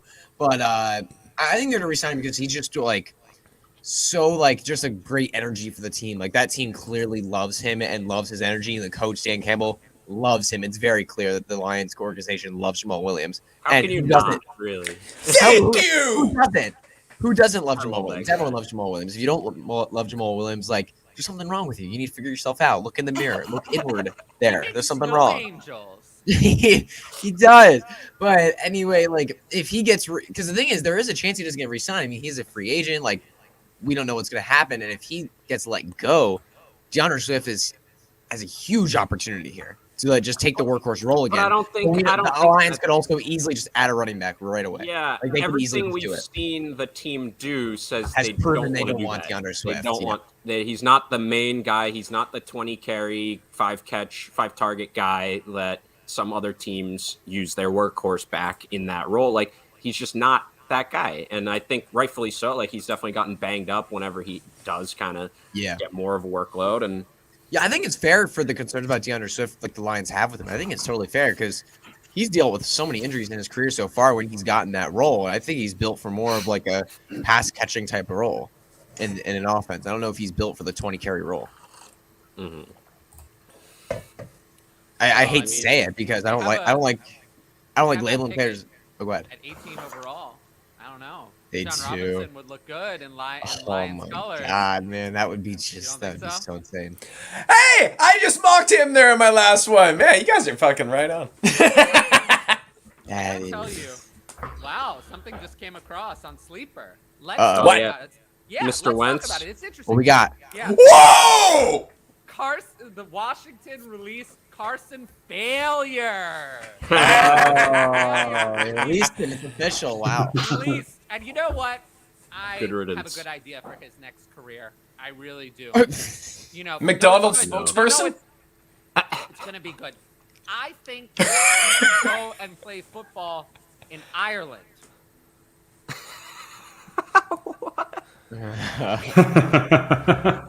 Wait, Eric, where exactly are you from? I'm from Cork. It's south of Ireland. Yeah, no. So one of my best friends moved to Ireland, and he was from Ireland originally. Then someone said my mic is quiet. I just turned it up a little bit. We've been having some like audio stuff, so I turned my mic down to try to reduce that, but I just turned it up a little bit. So let me know if that sounds better. But that does sound better to me. Yeah, sounds a little bit better. Yeah, All right, good. But I had a friend who lived in Ireland, and he moved to Dublin, and he played American football at college, at UCD. Yeah. So I was suggesting that Carson Wentz should go and play football in Ireland just to honor his memory. He's still alive, but like he's just far away. I don't think he'd make the Cork Admirals.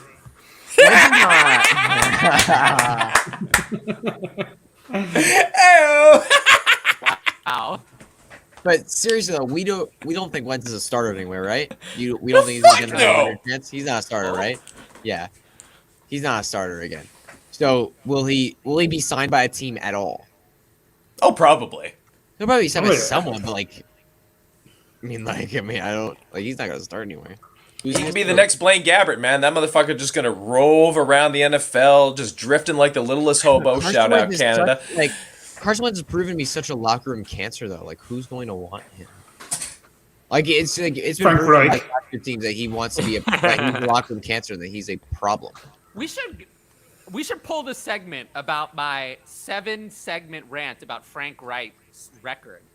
It was man. very poor. You know, it was very poor. I will say Tyler's like half volume of everyone else, but I'm twice as loud as everyone else. So if we turn me to half volume, then it kind of makes up for it, right? Yeah, Coach Trey Sports. I like That's what a you're great point, saying. Coach. Gabbert is a good teammate. Yeah, he's a good teammate. Carson Wentz is not. Okay. But in terms of happy birthday, Flosaurus, 32. Wow, We you were double talking about it earlier. Um, Double hundred. I love Yep, that. I said that earlier too. yeah. All right. Let's see. So Carson Wentz was released. So I mean, I don't know. I think this is not really news, right? To a degree. We all knew No, they yeah, would- he's gonna get cut. Yeah, he's gonna cut. I honestly think Carson Wentz might be done in the NFL because he's so toxic that I'm not sure he's gonna Yeah. really want Carson Wentz as your backup. Like Carson Wentz. Yeah, that's is why I just asked if toxic. he. No. That's why I asked the question because he is Yeah. like, he's proven over his last 2 teams, over his last 3 teams, honestly, the Eagles for the end. Like, he is not a good teammate to have. He's not a good player to have in the locker room. Like, why do you want him? I will Like- say I don't know Carson. Like I don't know him. Like No. I don't You don't know know that him. he's a bad. You know, I don't know that he's a bad person. But I think it's safe to say that it's not been good for his NFL teams, and he's been a distraction. Well, he But I does think- have red hair. We know that. I think it's fair to say that he's been a distraction and he has caused problems for his NFL teams in the locker room and on the field, even if he's not a bad person. Yeah. So, yeah. I don't know what his future looks like, but in Superflex, I basically think he's worth it. What about, Next. is this maybe his future? U.S.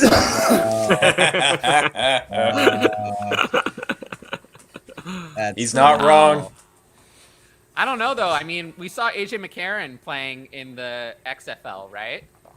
And I think A.J. Very McCarron good for might him. have more talent left than Carson Wentz. Yeah. Oh my goodness, this is a great question. I think. Well, it depends on what you're Wentz asking. is Who's better. better at what? But Yeah, I think Wentz is the better player, unfortunately. But That says a I lot. don't know. Zach Wilson's a pretty big player, too. he's a player too. That's right. But does he crush a he's lot? very- I will say, Zach Wilson is very into women that are 3 times. That's a reference way past your fucking age, buddy. No, I think I might know what you're saying. I might know what you're saying. I think I know what you're saying. Yeah, I think I know what you're saying. Bruh. That's good. Yeah. In all seriousness, I did read that, and I thought that was a cool little story. No, I thought Where that was he- amazing. Yeah, he wants Yeah, to oh have my highlights. gosh. He wants I saw- to have played. And Yeah, when not I saw just- that on Yeah. screen, that was fantastic. That was so good. I saw like a I whole don't like, think- big paragraph on Twitter. It was like, oh man, that is so sweet. That is so. I don't think that Carson Wentz being released is really news. It's No. more like, at this point, you know. Confirmation. He doesn't have any That's- value. Yeah. No. All right. Do we do this one? Yeah. Oh, Cam Makers. Well, I'm honestly buying in Dynasty. I don't know how you guys feel about Cam Makers. I'm buying in for Dynasty fantasy football with Cam Akers. I mean, towards the end of the year, he proved that he looked good. Like you watch the videos over the last 4 weeks. Like I watched, I found a YouTube compilation, every single touch, weeks 15, 16, 17, 18, all 4 games. He actually looked pretty impressive. I'm not gonna lie, he looked very impressive. He had some good 15 yard plus plays. Like he was breaking tackles, making moves, making people miss. He looked good, making cuts. He looked overall very, very impressive. And you look at the stats as well, like his yards after contact per attempt, his broken tackle rate was both top 10 in the NFL in those 4 weeks. He was actually really impressive in those 2 marks. Like, not just the video, like when you watch him play, it looked good, and the stats show it as well. And when you look at next year for the Rams, who on earth are they giving the ball to? They got nobody right now. They're 14 No picks million over, either. they got no picks. They're 14 million over the cap. They got nothing. Nobody.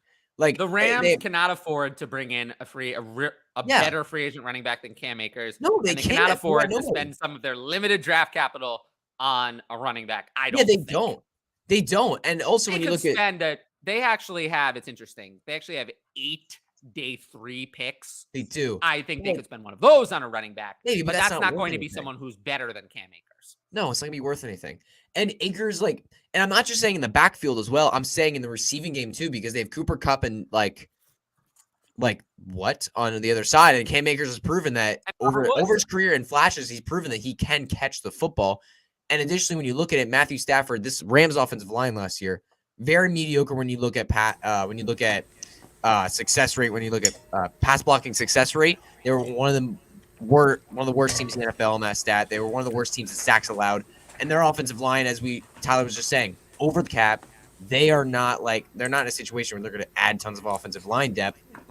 They're going to be a bad offensive line. That's going to mean throwing the football to Cam Akers when he's under pressure. So I'm in on Cam Akers. I'm buying him a ton in Dynasty. Yeah. What would he cost? I'd be thinking I'd be buying him 203, 204, would you? Well, let's. I would absolutely do that. And I have the heartbeat. ADP. I would do that. I have the ADP here. It says RB25, 82.83 overall. Yep. For I me, love that. I don't like hate it. I don't hate it. But then when I look at comparable players, let's look at that. One spot behind Zach Charbonnet. I'd probably rather take my chances on Zach Charbonnet. I'd rather what I haven't seen over what I have. Cam Akers has been okay, but I think I'd rather start over. And then so there's some other players. I mean, Keyshawn Butte is behind him. There's someone interesting that I'm interested in. There's some quarterbacks. But yeah, I mean, the value range seems about right. It's about where I have him. I mean, most of the players ahead of him, I'd prefer with maybe an exception or two. And most of the players behind him with an exception or two, I would prefer Cam Akers over. So his value seems spot on to me. Yeah, I'm more on the buying side. I think the upside is, I think people underrate his upside because I think the volume is just going to be there the volume just has to be there so much. And if he if he plays as well as he did towards the end of last year, like he's going to be an RB1 in fantasy football. Like it's going to happen. How about there's a trade that came in involving 2 of the guys we've already spent lots of this episode. 3 players I don't want. Ew, 3. Yeah, it is. Yeah, it's it 2. is. Those are interesting names. Wow. Oh my goodness, that is really tough because all 3 of those players can be very gross. I do love Akers, but he could also be very gross. But if I'm selling Swift, I'd rather just get whatever pick I can, like whatever the highest. yeah, I feel like you can get more. I feel like you can get better options. I don't want to toil around in other running back just mediocrity. Like it's just like that's what it seems like. You're not. Here, Yeah. Go ahead. Yeah, go on, man. Swift is probably worth more. Just get rid of him for something else. Mm-hmm. Yeah. No, Josh, do your. Oh. Yeah. Man, Yeah. You gotta go. My family's on the way back and kids having meltdowns, so I'm gonna go pull some dad duty. But as always, appreciate y'all tuning in and having me on here. Yeah. Next time the beard will be a little longer. Always a We blast. will see you soon. Just hit my DMs for the next to book another spot. Absolutely. Y'all have yourselves a great day. Go check out the Smoke Show on YouTube. We have fun. You know how I do. I'll put a link. There we go. Thank you. All right, guys. Peace. Win your leagues, all of them, except for if you're against me. Fuck you then. Bro. Oh my god. I got He's great. All right. So where were we? We were at Swift or Akers and Gibson. I think to officially to go for an answer, I think I'm actually going to take Cam Akers and Antonio Gibson. And I would want I want none of these players at all. Like I like Akers. I want him on my team, but I don't him, want but- Gibson and I don't want Swift. Yeah. I just don't want those players at all. If Oh, I by the have, way, this is the link to Josh's YouTube. Check it out. So check that out. yeah, I Go mean, ahead. if I have Swift, I think I'm sticking with what I said. Like, I think he's worth more than that technically, and I'd rather Yep. cash out on not those players, like any pick. Like, so it's just tough. But Yeah, I agree with that. at the If same I had time, Swift, I don't want want. more. Yeah, but if I have Akers and Gibson, I also wouldn't want to trade them for Swift. Like, I don't like either part of it, to be honest. Like, I'd rather Akers and Gibson. I'd rather just like hold Akers probably and sell Gibson for whatever you can get at that point, right? Instead of kind of packaging them into Swift, who we're also kind of iffy on. So Yeah, Yeah. All right, let's I agree. With that. let's keep going. So I'm gonna try to get us to the bottom of the chat, and then All right, let's do it. we'll wrap up the show. A week ago, I traded. So yeah, if you want to get your questions in, this is your last chance. Yeah, go. Yeah, no, these shows typically I'd like to keep them around an hour and a half. I don't mind going over, but 2 hours is like the max. Like I just cut it. Traded Gino, Zay, Foreman, Jamal Williams, Elijah Moore, a lot of pieces. Is Zay For- Jones? Gotta be, yeah. Zay Jones. Yeah, right. For Yes, Dotson, it's, 24 first and second. It's Dotson easily, right? Yeah, it's definitely Dotson. It's a bunch of mess for a Dotson and a first. Yeah, it's Dotson. 24 first is worth more than the last four pieces combined, and I'd rather have Dotson over Gino, even in Superflex.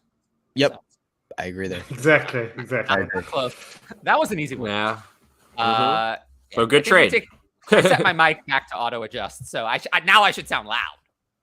No, I had to do it because the echo. Because my sound system is decent, but I still need. Maybe I need a new mic.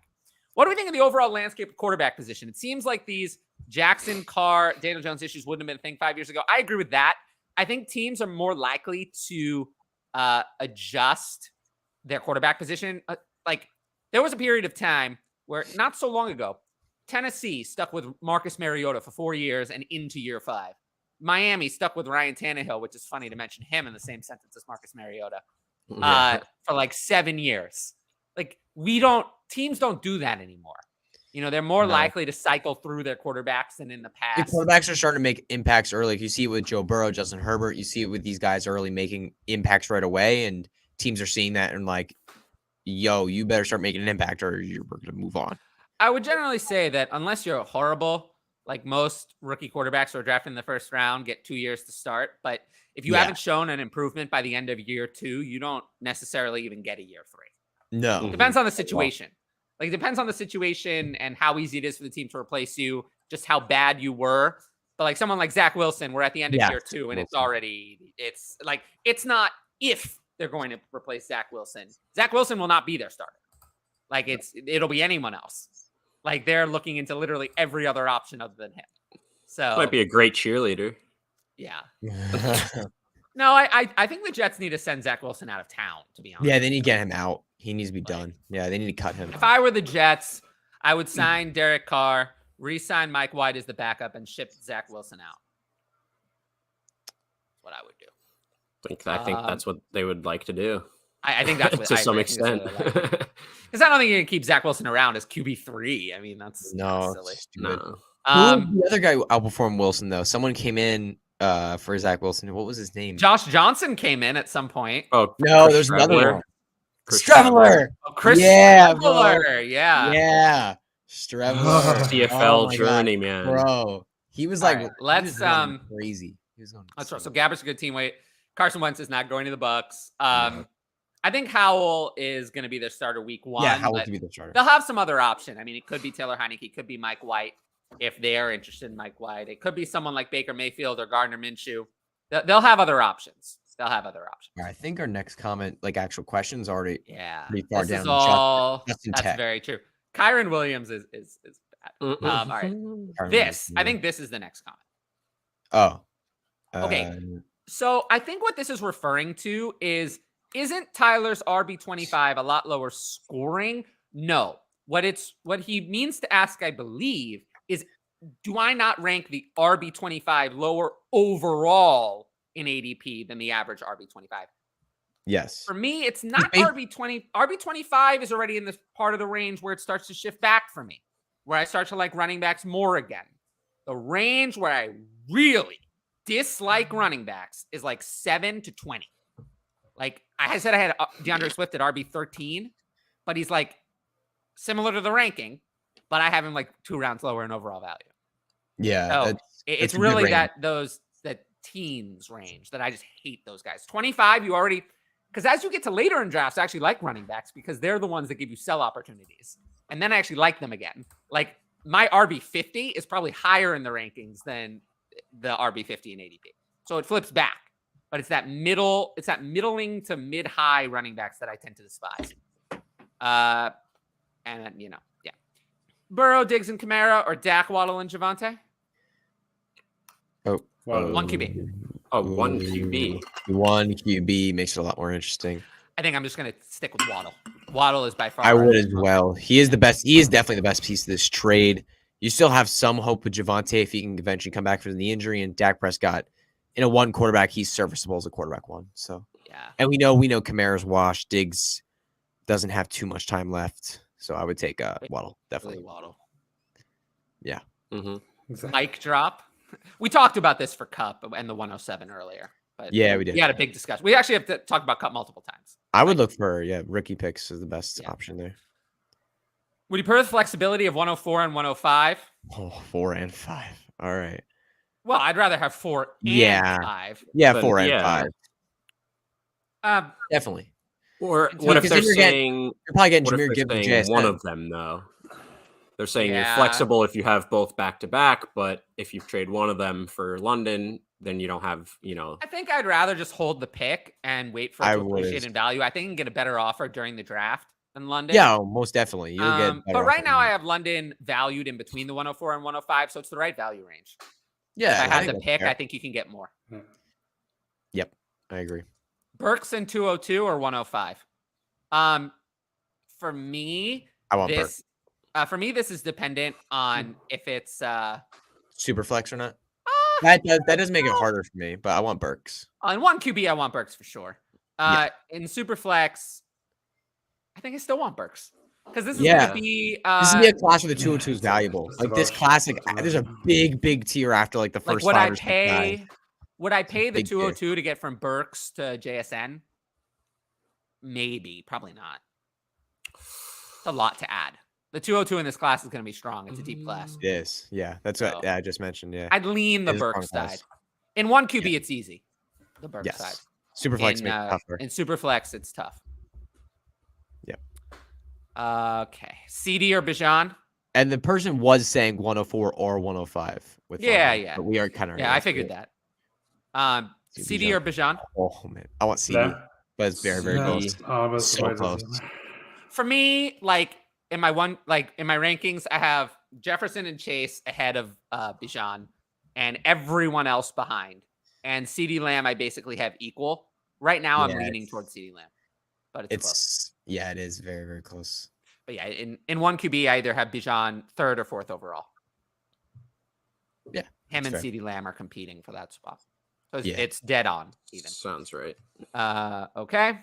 If Richardson goes number 1 overall, would you take him QB2 in fantasy rookie draft? If Richardson goes number 1 overall, then I'm going to be reevaluating my thinking.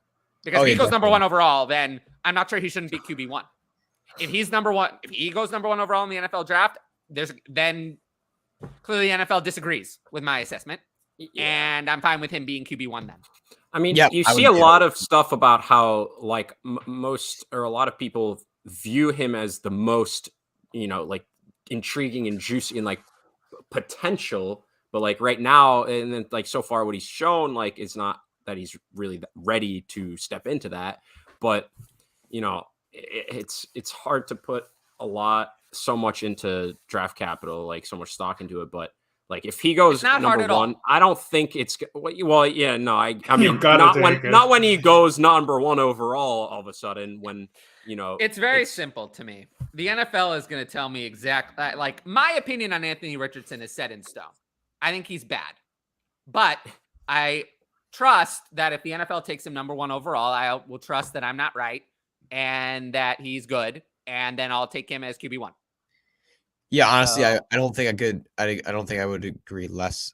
Wait, I couldn't agree more with that. Sorry, I couldn't agree more with that. Like, top 10, he's probably gonna be QB3 for me easily. If he goes number 1 overall, then yeah. that's He he's is QB1. someone who is with Will Levis. The fantasy upside's not there.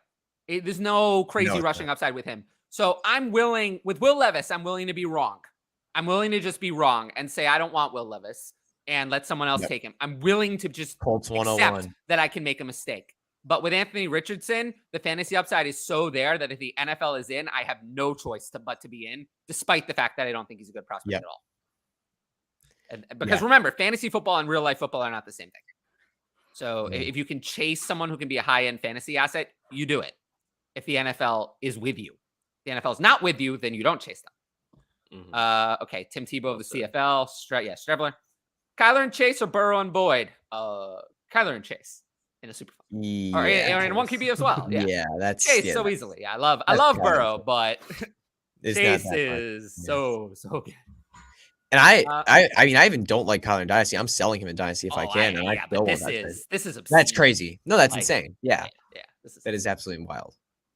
I really like the Lions as a rookie QB landing spot. I think that's interesting. I do Mhm. think that's interesting. To be honest, though, I don't see it happening. I don't Unless see they it make either, a- but it'd I don't be see it interesting. happening because I think Young and Stroud will be gone before they pick, and I think 6 for them is too early to take one of the others. So I think if they could pick Anthony Richardson at 18, they would. Yeah, it would be But, interesting to see, like, if Anthony Richardson in the Lions sit behind Goff for at least half a year or full year. I and think then there's a learn couple and of teams. come Like in. I think Yeah. Washington at 16 and Detroit at 18. They would take Yes. Anthony Richardson there if he were there. They're not going to mortgage their team to get them, but they would take him. But Yep. I think he'll be gone, and I think they'll stick with what they have for now. Yeah, But I think don't Richardson- disagree with you. Richardson's not making it out of the top 10 at this point. So I don't think it's he's piling. It's piling. I think the Lions might trade down from 6, honestly, to someone who wants Richardson potentially. It could. Because they could get a haul for that if a quarterback is in play. Oh yeah. All right, we talked about the London and Burks trades. Would you trade Kyler in the 110 to get Najee in the 203 in a 12-team 1 QB? Ooh. I mean, on value, QB. I think Najee is worth more than that. I mean, Najee in a 1 QB is worth more than the 110. And Kyler and in a 1 QB 203 is worth more than Kyler. So I would take the Najee side is worth more. I don't really want to trade for Najee, but it's worth more. Yeah, I think I I think think you I would have to. agree there just slightly since it's a 1 quarterback league. Yeah, the value is significantly on the Najee side. It really Yeah. is ridiculously close. Draft capital trumps all Excel spreadsheets. That I agree with. Yes. When it comes to anything, not just the 101. And the NFL will tell you, there are certain players. Bijan's going to be my 101 no matter what. That's it. There are Oh certain yeah, things, Bijan Robinson is 101. Doesn't matter. but there are certain players that are. You What have if Bijan falls to the second round? Does that change anything? No. Does that not change it? No, I learned that from Jonathan Taylor. I learned my lesson. All right. Better long-term outlook, Pickens or Jameson Williams. If Jameson Pickens. Williams can get it together, I would prefer Jameson Williams, but Pickens. I'll Pickens is take the better Pickens long-term because I've option. seen something. Definitely. That's 'Cause like when you look at both their offenses, I mean, both of them have, questionable quarterbacks. Both of them have a big time wide receiver in front of them, but one of them actually showed a lot of talent in their first year, and one of them did not in games played. I know that it's like, he's like coming off an injury, but like he literally showed nothing, like absolutely nothing at all. Pickens showed a lot, so definitely take Pickens. People You are burnt by gotta Malik jump over Willis. ARSB. Like, People are only burnt by Malik Willis if they drafted him before the NFL draft. So, Yeah. Like, yeah, if Anthony Richardson falls to the 3rd round, then I'm not going to want him. yeah. No, if Andrew Richardson falls, Yeah. if Richardson falls past the first round, I'm not gonna want him in fantasy. Yeah, me I'm not neither. gonna I want him learned at my lesson on that with Malik Willis. Yeah, yeah. So I'm not doing that again. He still went too high in rookie draft. I've never seen a quarterback produce to the level Kyler has for fantasy, despite the bad situation. What bad situation? The one where he had a lot of weapons. I don't know about bad I situations. haven't had the best coaching staff, but I'll talk about it because Kyler Murray here, he is in because I think long term Kyler Murray could come back, but I'm selling him in Dynasty Fantasy Football because 2023 is going to be such a bad year that it's going to sink his value so unbelievably much. Like, I think we're going to be looking at Kyler Murray in 2024 next offseason as a buy. Because Kyler Murray this season, the Cardinals are going to be a horrible team. Horrible team. They might have the number 1 overall pick. I wouldn't be too shocked. Like, they're going to be a horrible NFL team next year. Kyler Murray is not ready for this season. Like, he's not going to start week 1. And if he does, he's not going to be good. It's the same thing as Javonte Williams. Yes, exactly. Buy him for less later, so why buy him now?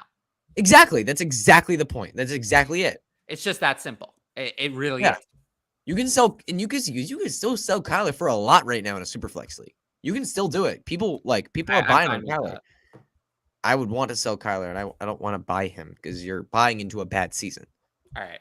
Last couple of questions. Are you pro drafting rookies before draft capital? And I'm big against that. Sorry. Yeah, that's stupid. No. I am. No. Yes, this year the situation was bad. Not every year. He's had years where the situation was not so bad. What about the other years with DeAndre Hopkins? It really wasn't that bad. I mean, he has not been bad. Yes, people hate on Kyler Murray, but the reason to sell him has nothing to do with his play on the field. It has to do with his injury and the fact that you can buy him back for less later. Exactly. Unfortunately, I couldn't be more against this. For me, it's the middle zone that I've never had any interest in.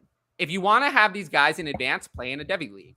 If you want to draft a regular league, I want it to be after the NFL draft. This middle of drafting them before the NFL draft, I just would never play in such a league. I would not enjoy it. It wouldn't be something I would enjoy.